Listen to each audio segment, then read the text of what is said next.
కొత్త పార్టీ పెట్టేటువంటి ఆలోచనపైన ఇంకా నిర్ణయం తీసుకోలేదని తెలిపారు కవిత. కాళేశ్వరం ప్రాజెక్టుపైన హరీష్ రావు వైఖరిపై తనకు కోపంగా ఉందని, ఈ విషయంలో హరీష్ రావు వాస్తవాలు చెప్పాలని డిమాండ్ చేశారు. కాంగ్రెస్ పార్టీలో చేరేటువంటి ఆలోచన లేదని ముఖ్యమంత్రి రేవంత్ రెడ్డి తన పేరు ప్రస్తావించడంపైన ఆశ్చర్యం వ్యక్తం చేశారు. ప్రస్తుతం తాను ఫ్రీ బర్డ్ అని పేర్కొన్నారు. ఇక ఇదే అంశానికి సంబంధించి మరింత సమాచారాన్ని మా ప్రతినిధి హారిక అందిస్తారు. తెలంగాణ జాగృతి అధ్యక్షురాలు కవిత దారెటు అసలు పార్టీ పెట్టబోతున్నారా లేదా?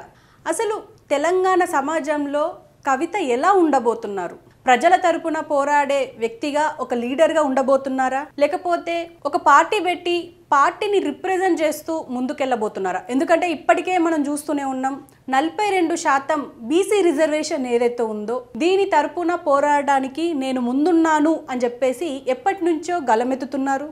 అలాగే అంటే బీసీ ప్రజల కోసం నేను ఎప్పుడు పోరాడుతూనే ఉంటాను అని చెప్పేసి అసలు ఈవిడ ఏం చేయబోతున్నారు తెలంగాణ సమాజానికి? ఎందుకంటే ఇప్పటికే 42% బీసీ రిజర్వేషన్ అమలు పరచకపోతే నేతలు ఎవరైతే కాంగ్రెస్ నేతలు ఉన్నారో వాళ్ళ ఇంటిని ముట్టడిస్తామని చెప్పేసి ఎప్పటికప్పుడు చెప్తూనే ఉన్నారు. రేపు అదే చేస్తాము అని కూడా చెప్తున్నారు. ఈ రోజు ప్రెస్ మీట్ పెట్టారు, అలాగే చిట్ చాట్ కూడా చేశారు ప్రెస్ జర్నలిస్టులతో.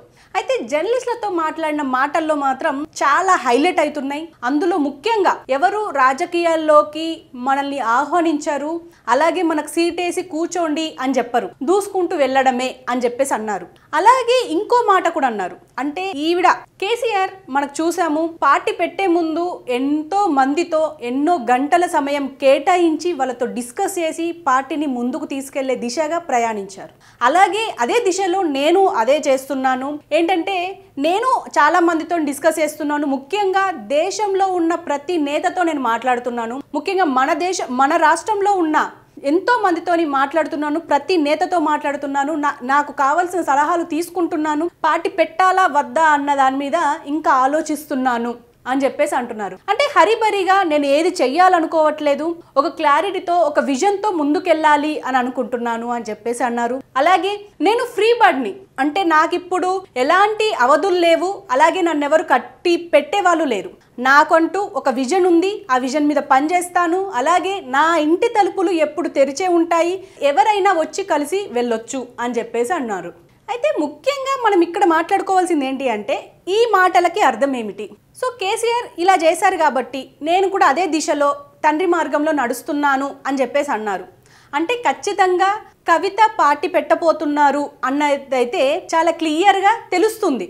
కానీ ఒక క్లారిటీ మాత్రం బయటికి రావడం లేదు. ఎందుకు అని అంటే ఇప్పటికే చెప్తున్న విషయమే, నేను చాలా మందితో డిస్కస్ చేస్తున్నాను, సలహాలు తీసుకుంటున్నాను. ఎందుకంటే మనం ఆల్రెడీ ఒక క్వశ్చన్ చేసాం, ఏంటంటే బీసీ రిజర్వేషన్ అని అన్నారు కాబట్టి, బీసీల కోసమే పోరాడుతాను అన్నారు కాబట్టి బీసీ నినాదమే ఎత్తుకుంటారా అని చెప్పేసి అని అన్నారు. ఎందుకంటే ఇప్పటికే మనం చూసాము, తెలంగాణలో ఆల్రెడీ ఒక కొత్త పార్టీ ఏర్పడింది. ఆ కొత్త పార్టీ ఎవరిదో కాదు, తీన్మార్ మల్లన్న, చింతపండు నవీన్ ఆయన పెట్టారు.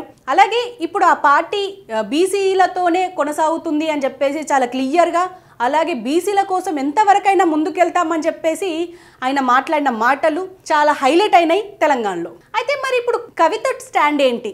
ఆల్రెడీ ఆవిడే చెప్తున్నది ఏంటంటే నా విజన్ ఒకటే, నా మనసుకు నచ్చింది మాత్రం బీసీ వర్గం, కానీ నేను ప్రతి వర్గం కోసం పనిచేస్తూనే ఉంటాను, ఒక వర్గం కోసం అయితే నేను ఖచ్చితంగా పనిచేయను అని చెప్పేసి అన్నారు. ఫైనల్గా మాత్రం నా మనసుకు నచ్చింది బీసీ వర్గం, బీసీ రిజర్వేషన్ల కోసం నేను ఖచ్చితంగా పోరాడతాను, ముందుంటాను. అలాగే ఈ 42% బీసీ రిజర్వేషన్ ఏదైతే ఉందో దాన్ని ఖచ్చితంగా బీసీలకు అందే వరకు నేను పోరాడుతూనే ఉంటాను. వీలైతే ఈ కాంగ్రెస్ నేతల ఇళ్లను ముట్టడించే ప్రయత్నం కూడా చేస్తాము మా నేతలతో, ఈ తెలంగాణ జాగృతి అని చెప్పేసి అన్నారు. అయితే ఇప్పుడు ఇంకో పాయింట్ ఏంటంటే ఆవిడ మాట్లాడిన మాటల్లో ఇప్పుడు కొత్త పార్టీ గురించి మనకు ఒక క్లారిటీ వచ్చింది. ఆవిడ పెడతారా పెట్టరా అన్నది. హరీష్ రావు మీద కోపం ఎందుకు, దానికి కూడా ఒక క్లారిటీ ఇచ్చారు. నాకు కోపం అంటూ ఏమీ లేదు, కానీ ఒక బాధ ఉంది. ఆ బాధ ఏంది అంటే బీఆర్ఎస్ ప్రభుత్వంలో ఉన్నప్పుడు ఇరిగేషన్ మంత్రి హరీష్ రావు, కానీ ఫైల్స్ మాత్రం ఏదైతే ఇప్పుడు లక్ష కోట్ల స్కామ్ జరిగింది అని చెప్పేసి కాళేశ్వరం ప్రాజెక్టు మొత్తం కేసీఆర్ మీద వేస్తున్నారు. అసలు ఏం జరిగింది అనే దానికి మాత్రం ఒక క్లారిటీ ఇవ్వట్లేదు. దానికి నా దగ్గర క్లారిటీ ఉంది, ప్రూఫ్స్ కూడా ఉన్నాయి అని చెప్పేసి అంటున్నారు. ముఖ్యంగా ఏంటంటే ఏవైతే ఫైల్స్ డైరెక్ట్గా అంటే ప్రతి డిపార్ట్మెంట్లో సైన్ రావాలి. కానీ ఏ సైన్ కాకుండానే డైరెక్ట్గా సీఎం దగ్గరికి వెళ్ళింది అంటే ఖచ్చితంగా అదేదో కుట్ర జరుగుతుంది అని చెప్పేసి అప్పుడే అంటే 2016లోనే నేను మా అన్న కేటీఆర్కి చాలాసార్లు సూచించాను, ఈవెన్ వార్నింగ్ ఇచ్చాను అని చెప్పేసి కూడా అంటున్నారు. ఖచ్చితంగా అప్పట్లోనే దీని గురించి ఒక కాన్స్పిరసీ జరగబోతోంది అని చెప్పేసి గ్రహించారు కవిత. కాబట్టి ఈ కాళేశ్వరం ఖచ్చితంగా నాన్న మీద పడుతుంది అని చెప్పేసి చెప్పినప్పటికీ కూడా అన్న వినలేదు, అంటే ఇప్పుడు ప్రస్తుతం వర్కింగ్ ప్రెసిడెంట్ కేటీఆర్ వినలేదు అని చెప్పేసి అంటున్నారు. అంటే ఇక్కడ హరీష్ రావు మాత్రం కుట్ర చేశారు అన్నదానికి చాలా నిదర్శనాలు ఉన్నాయి అని చెప్పేసి ఆవిడ అంటున్నారు. కాబట్టి నాకు దాని వల్లనే కోపం అని చెప్పేసి అంటున్నారు. ఇంకొకటి ఏంటి అంటే ఇప్పుడు సంతోష్ రావు, హరీష్ రావు వీళ్ళిద్దరూ కలిసి ఇప్పుడు నా మీద కుట్ర పన్నుతున్నారు. ఏంటి అంటే ఇప్పటికే ఆల్రెడీ తెలిసిందే కవిత బీఆర్ఎస్ నుంచి బయటికి రావడం, అంటే ఎప్పుడైతే అమెరికా నుంచి వచ్చారో సడన్గా ప్రెస్తో మాట్లాడడం, ప్రెస్లో చాలా విషయాలు ప్రస్తావించారు. అవన్నీ తెలంగాణ రాష్ట్రంలోనే కాదు 2 తెలుగు రాష్ట్రాల్లో సంచలనంగా మారిపోయాయి. అలాగే మొట్టమొదటి పార్టీ ఏమో సొంత కూతుర్ని బహిష్కరించారు అని చెప్పేసి కూడా అంటున్నారు. అంటే కేసీఆర్ కూతుర్ని బహిష్కరించారు పార్టీ నుంచి, కాబట్టి ఇది దేశంలోనే మొట్టమొదటిసారి అని చెప్పేసి కూడా ఆవిడ ప్రస్తావించారు. ఇప్పుడు సంతోష్ రావు, హరీష్ రావుతో పాటు బీఆర్ఎస్ సోషల్ మీడియా, అలాగే హరీష్ రావు సోషల్ మీడియా, అలాగే Santosh Rao social media, secret social media ఇవన్నీ నన్ను టార్గెట్ చేసి నన్ను ట్రోల్ చేసే ప్రయత్నం చేస్తున్నాయి అని చెప్పేసి అంటున్నారు. కావాలనే నా మీద బురద జల్లే ప్రయత్నం అయితే జరుగుతుంది. దీనికి నేను ఎక్కడి వరకైనా వెళ్తాను, అలాగే ప్రతి దాంతో ఢీ కొంటాను అన్నట్టుగా మాట్లాడుతున్నారు. ముఖ్యంగా మనం ఇప్పటికే చూసాం, ఎప్పుడైతే ఆవిడ ఢిల్లీ లిక్కర్ స్కామ్ నుంచి బయటకు వచ్చారో అప్పటి నుంచి కొంచెం మొహం తిప్పినట్టుగానే ఉన్నారు, అది కూడా చూసాం.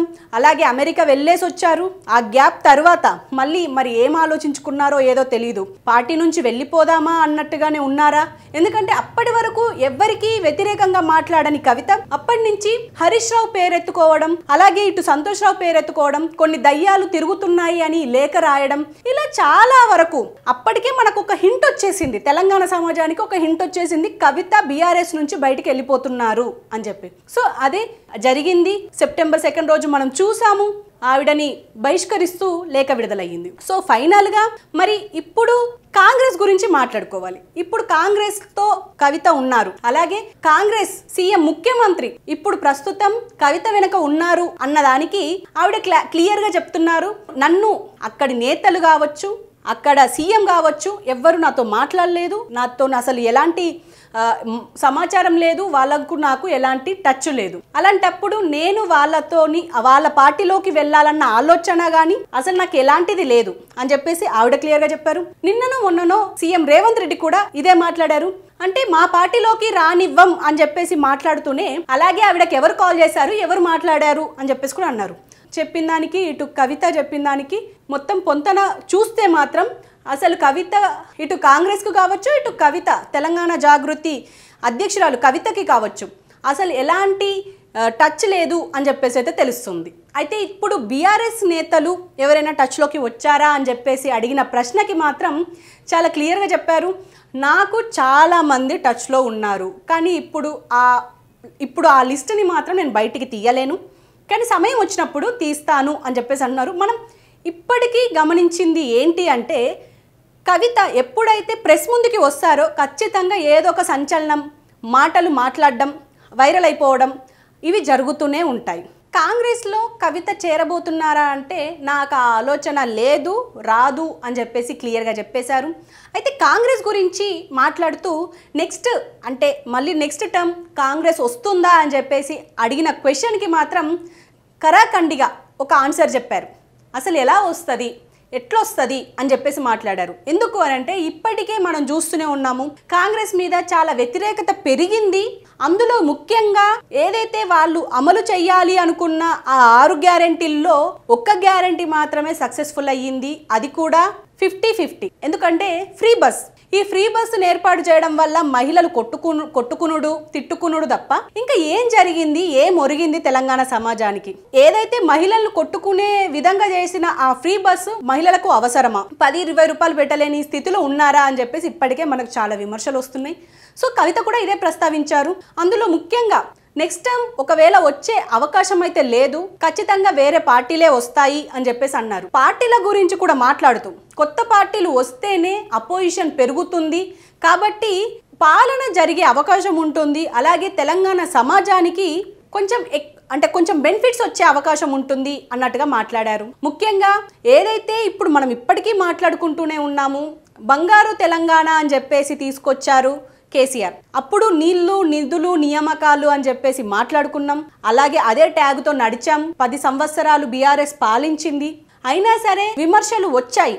అందులో ముఖ్యంగా నియామకాలకు సంబంధించి జాబ్ క్యాలెండర్ కావచ్చు, లేకపోతే ఉద్యోగాలు కావచ్చు, లేకపోతే ఎగ్జామ్స్ కావచ్చు, గ్రూప్స్ కి సంబంధించి అయితే పేపర్ లీకేజ్ కావచ్చు, ఒకవేళ ఎగ్జామ్ రాసినా రిజల్ట్స్ రాకపోవడం, రిజల్ట్స్ వచ్చినా అవకతవకలు జరిగాయి అనడం, ఇలాంటివి జరుగుతూనే ఉన్నాయి. అయితే ఇప్పుడు కాంగ్రెస్ ప్రభుత్వంలో ఉన్నా సరే రీసెంట్ గా పెట్టిన ఆ గ్రూప్ 1 ఎగ్జామ్ ఏదైతే ఉందో అందులో టాప్ వచ్చిన ఎవరైతే అభ్యర్థులు ఉన్నారో వాళ్ళు డబ్బులు పెట్టి కొన్నారు, దాదాపు 3 కోట్లు పెట్టి కొన్నారు అని చెప్పేసి బీఆర్ఎస్ నేతలు ఆరోపించారు. దాంతో ఇప్పుడు మొత్తం కింద మీద అయిందని చెప్పుకోవాలి ఈ నియామకాల గురించి. ఎందుకంటే నీళ్లు నిధులు నియామకాలు అనుకున్నప్పుడు నీళ్ళు వచ్చాయి, ఖచ్చితంగా వచ్చాయి అని చెప్పేసి గుండెల మీద చేతులు వేసుకొని చాలా మంది మాట్లాడతారు. ఇప్పుడు నియామకాల గురించి మాత్రం అసలు ఎక్కడ నియామకాలు జరగడం లేదు.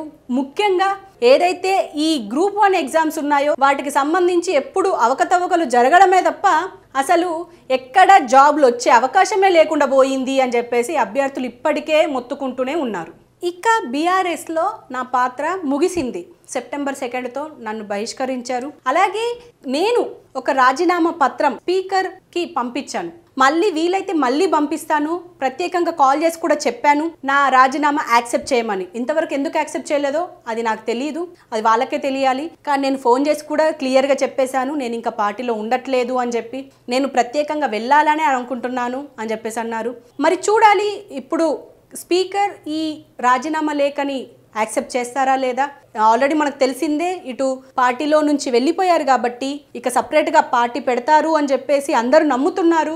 మరి పార్టీ ఏ గుర్తుతో ఎలా వస్తుందో అని చెప్పేసి చూడాల్సింది. ఎందుకంటే ఇప్పటికే మనం ఆల్రెడీ ఫిక్స్ అయ్యింది తెలంగాణ సమాజం. ఎందుకు అంటే ఆల్రెడీ ఒక పక్క తీన్మార్ మల్లన్న పార్టీ పెడతారు అని చెప్పేసి ఫిక్స్ అయ్యారు, అలాగే పార్టీ పెట్టారు, అతను అనౌన్స్ చేసేశారు. ఇక కవిత టర్న్. ఇప్పుడు పార్టీ పెడుతుంటే అసలు ఏ పార్టీ పెడతారు, పేరేం పెట్టబోతున్నారు, ఎలాంటి జెండా తీసుకొస్తున్నారు, లేకపోతే తెలంగాణ జాగృతినే కంటిన్యూ చేస్తారా, తెలంగాణ జాగృతినే పార్టీగా మారుస్తారా. ఎందుకంటే ఇప్పటివరకు కల్చరల్ ఈవెంట్స్ జరిగే ఒక సంస్థగానే చూసాము కానీ ఇంతవరకు పార్టీలాగా చూడలేదు. మరి ఇప్పుడు దీన్నే తెలంగాణ జాగృతినే పార్టీగా మారుస్తారా, చూడాలి మరి ఏం జరగబోతుంది అనేది.